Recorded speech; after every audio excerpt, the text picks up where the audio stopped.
48 hours in Wuhan? Can you believe that? Historic landmarks, hidden gems, amazing food, and unforgettable views. Here's everything we explored in 2 days. Let's go!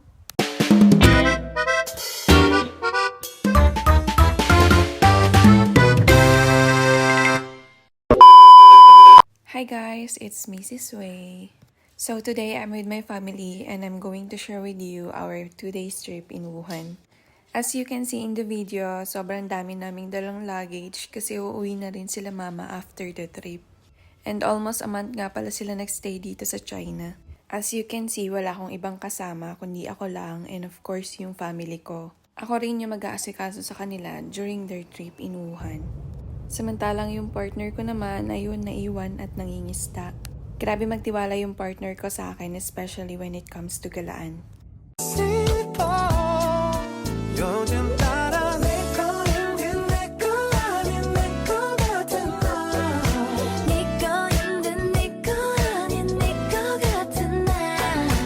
At may ads pa nga, sorry.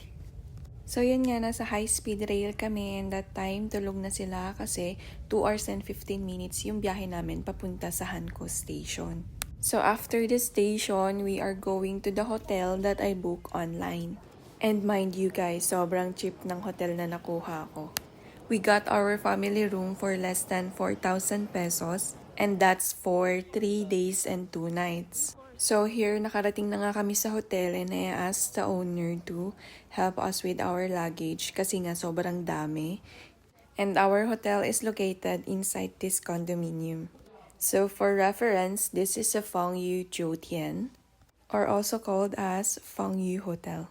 We left our hometown around 1 p.m. and almost 5 p.m. na nga kami nakarating sa hotel kasi naglakad pa kami sa station. The room is very spacious. It has 2 queen-size bed and 1 sofa and can accommodate 5 people. So this is the city view from our room balcony. And as you can see, sobrang daming sasakyan dito sa Wuhan. And sobrang init po. We are going to our first stop around 6:30 p.m. and doon na rin kami magdi-dinner. So tonight, meron kaming 3 destination. And 4 lang kaming lalabas. Si mama, 2 kong kapatid at ako. Kasi si papa gusto niya na daw magpahinga at napagod siya sa biyahe. So inorderan ko na lang siya ng food and alcohol.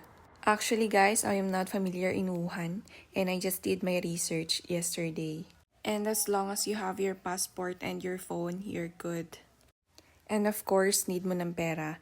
And dito sa China, hindi na masyadong gumagamit ng cash because they are into online transactions. So our first stop is Tanhualin and nagbababa kami sa West Gate and tumaan kami sa underground subway. So some of my videos here are taken by my mother kasi sobrang hilig niya nga mag-video and mag-pictures. So if you are wondering what maps do I use, I am using a map and this is very accurate especially here in China. While sa ride-hailing app naman, I am using Didi. It's actually similar with Grab and InDrive that we use in the Philippines. So if you are aware of using it online, then you don't have to worry. Anyway, I really wanted to try Metro and it's very cheap. But since 4 kami, almost the same lang naman siya sa fare sa Didi app. And mas mabilis ang car than Metro. But if you are not in rush, you can use Metro na lang if you are alone or just 2 people. From our hotel going to Tanhualin, we paid around less than 30 RMB. And I always make sure na yung pupuntahan namin ay magkakalapit lang. So we arrive in Tanhualin, which is one of Wuhan's most charming and artistic neighborhoods. The streets are lined with historic buildings, cute cafes, local boutiques, and colorful murals. Super ganda maglakad-lakad dito kasi bawat kanto may character. Perfect siya for taking photos, enjoying coffee, and just appreciating the local culture and history of Wuhan. Honestly, para siyang hidden gem na may magandang combination ng old and modern vibes. You can also experience that mini train going up and down and that costs 20 RMB. Pero hindi na namin siya trinay. Ang ginawa na lang namin, umikot kami sa buong place and then we just take photos and that's it. And we also tried their photo booth, which costs around 27.5 RMB, and that's 4 pictures with 1 template. So we're almost done in this place, and before we go, we found out that there's a 7-Eleven here in Tanhualin. And of course, pinuntahan namin. After that, pumunta naman kami sa pinaka-iconic landmark ng Wuhan, which is the Yellow Crane Tower. Habang naglalakad kami, I couldn't stop taking a videos because sobrang cute ng place, ang daming ilaw, and I feel like I was in a movie. Sadly, we didn't go inside the Yellow Crane Tower, and hindi naman kami masyadong nagtatagal sa mga places na pinupuntahan namin dahil limit lang talaga yung oras namin. Since we didn't able to take a photo inside the tower, we decided to go to our next stop, which is the Hubu alley. Since walking distance lang naman siya from here, we decided to walk, and it took us around 20 minutes. While we are walking, going to our next stop, we saw a spot where you can take a photo with the Yellow Crane Tower. So of course, we stopped and took a photos.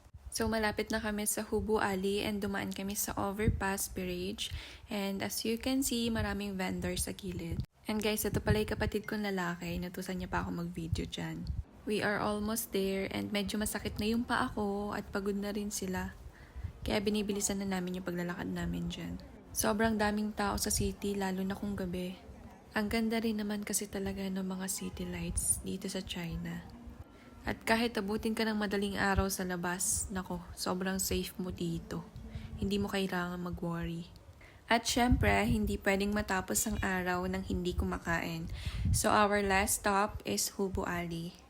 Ito ang isa sa mga pinakasikat na food street sa Wuhan. Dito makikita ang iba't ibang local delicacies and street food.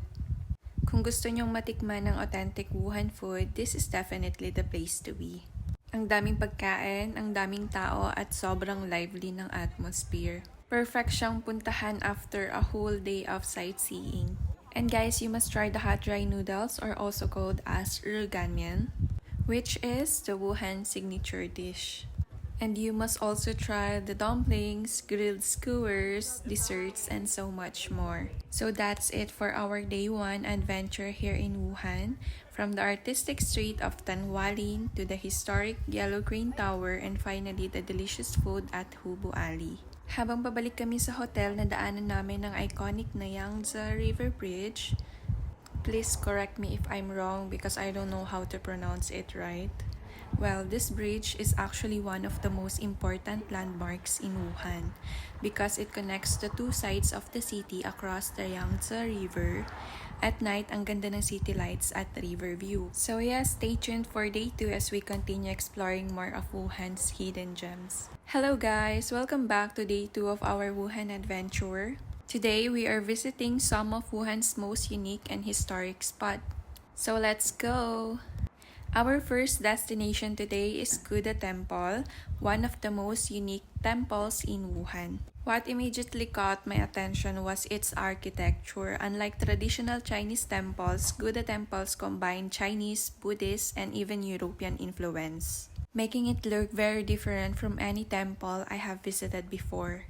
The atmosphere here is peaceful and quiet, making it a great place to slow down, reflect, and appreciate the beauty of the surroundings. So if you are visiting Wuhan, this is definitely a hidden gem worth adding to your itinerary. For reference guys, meron silang ticket fee na 13 RMB per person.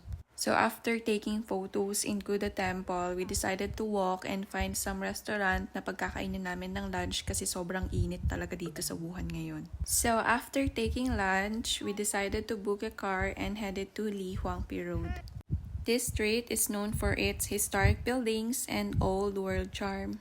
Walking here feels like stepping back in time while still being surrounded by modern cafes and shops. As requested by my siblings, they asked me to play a TikTok dance trend. And FYI guys, sobrang daming nag-aalok dito ng photoshoot. It's 20 RMB per one photo, pero edited na siya. But for me, it's quite expensive. But it's up to you guys. But for me, I became practical and I asked my brother to take a photos for us. Well, the architecture here is very beautiful and every corner seems photo-worthy.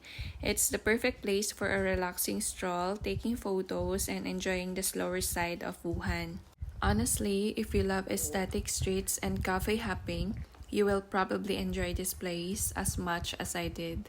So yeah, let's move on to our next stop. So yeah, I booked a car again, but this time we are going back to the hotel.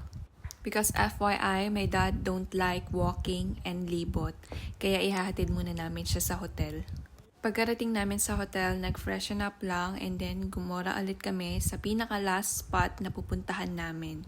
To end our Wuhan trip, we visited Jianghan Road Pedestrian Street, one of the busiest and most famous shopping street in the city. This place is full of energy. You will find shopping malls, restaurant, local stores, street performance, and beautiful historic building all in one area. It's a great place to shop for souvenirs, try local snacks, and experience the vibrant atmosphere of Wuhan. As the lights started turning on in the evening, the whole street became even more lively and beautiful. So let's move back to the video. As you can see in the video, we tried the grilled young meat or mas kilala natin sa tawag na kambing. Sobrang dami pa naming gustong puntahan pero limit na nga lang yung oras dahil maaga pa sila babiyahe bukas. So ang ginawa namin, namili na lang kami ng mga abubot or mga bagay na gusto namin. And guys, nakikita niyo ba to sa internet? Ito yung sikat na tindahan ng mga ginto dito sa China. The store is so good and bright and what makes it perfect is that there's a live performer on the second floor. Marami talagang humihinto at napapatingin sa mga performers ng mga stores na ganito. Actually guys, maraming mga China gold store dito sa nadaanan namin. Pero ito yung mas nag-caught ng attention namin kasi sobrang lively ng dancers. So as we continue walking, we decided to find some street food to try. And just like that, our 2 days adventure in Wuhan comes to an end. From the cute murals of Tanhualin to the historic Yellow Crane Tower and the food-filled street of Hubu Alley to the peaceful Gude Temple, charming Lihuangpi Road, and vibrant Jianghan Road, Wuhan has given us a wonderful mix of history, culture, food, and modern city life. So guys, thank you for joining me on this journey. If you enjoyed this vlog, don't forget to like, comment, follow, and subscribe. Until the next adventure, see you in my next travel vlog. Bye!